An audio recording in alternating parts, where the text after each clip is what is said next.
बेटा करोड़ों रुपए की बात आज फ्री में बता रहा हूँ, ध्यान से सुनना।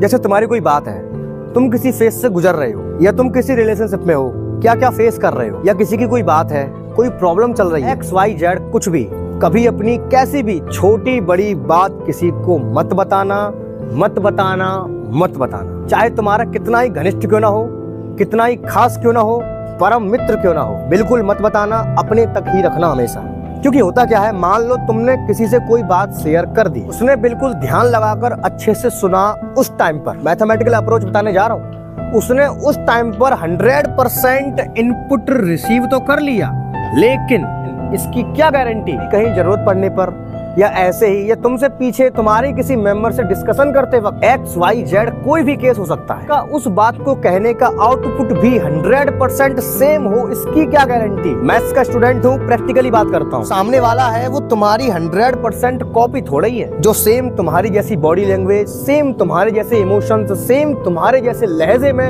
100% आउटपुट दे देगा। कुछ तो थोड़ा बहुत ऊपर नीचे हो ही जाएगा, प्रैक्टिकली बात कर रहा हूँ, या हो सकता है कुछ कम हो जाए या कुछ एक्स्ट्रा ऐड हो जाए, अरे बोलने का फ्लो भी थोड़ा बहुत ऊपर नीचे हो सकता है। और बस इन छोटे छोटे चेंजेस से ही उस बात का पूरा मतलब ही बदल जाएगा, और यहीं से बात बढ़ना शुरू, रिश्तों में खटास पड़ना शुरू कि अरे ऐसे नहीं ऐसे कहा था, तूने मेरा ट्रस्ट तोड़ दिया। अब गलती इसमें उसकी बिल्कुल नहीं है जिससे तुम ये कह रहे हो कि तूने मेरा ट्रस्ट तोड़ दिया, गलती तुम्हारी है। मैं समझाता हूँ, इतिहास गवाह है, एक क्वेश्चन को 100 बार रट्टा मारने के बाद भी आज तक कोई शख्स एग्जाम हॉल में एग्जाम सीट पर उस क्वेश्चन का आंसर हूबहू सेम स्टेप्स नहीं लिख पाया, बिना खुद से थोड़ी बहुत छेड़छाड़ के। तो तुम सामने वाले से ये उम्मीद कैसे कर सकते हो कि उसका आउटपुट सेम तुम्हारे जैसा, तुम्हारे लहजे में 100% सेम तुम्हारे जैसा ही होगा। कुछ ना कुछ तो कम ज्यादा हो ही जाएगा, बस वहीं से बात बिगड़ जाती है। ये तो ह्यूमंस की फंडामेंटल प्रॉपर्टी है, इसमें गलती किसी की नहीं है, मनुष्य की प्रकृति ही ऐसी होती है। ये बहुत गहरी बात है,